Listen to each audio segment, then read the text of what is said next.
কবরে এসে প্রথম প্রশ্ন করবে।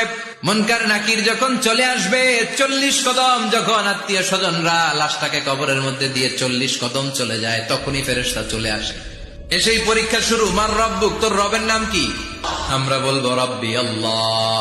দ্বিতীয় প্রশ্ন, ওমা দীনু, তোমার ধর্মের নাম কি? আমরা কি বলবো? তৃতীয় প্রশ্ন, বিশ্বনবীর চেহারা দেখে বলা হবে আতারিফু হাদার রাজুল, এই লোকটারে চিনো নাকি? আমরা বলবো চিনি, আমাদের প্রাণের নবী। সব প্রশ্নের উত্তর তুমি পেরেছো। ফায়ুফসাহু লাহু কবরুহু 70 যিরান, আপনার কবরটারে 70 হাত লম্বা করে দেয়া হবে।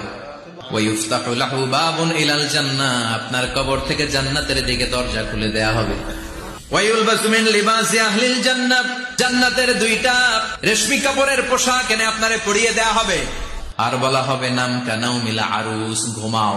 তোমাকে লম্বা সময় পাড়ে দিতে হবে, ঘুমাও। কানাউমিল আরুস, যেমনি বর বাসর রাতে আরামসে ঘুম দেয়। কিয়ামতের জন্য ইসরাফিলের সিংহায় যে ফুৎকার আছে, ওই ফুৎকার ছাড়া কোনো কিছুই তোমার ঘুম ভাঙাতে পারবে না। আল্লাহ, আমরাও যেন 4টা প্রশ্নের উত্তর দিয়ে লম্বা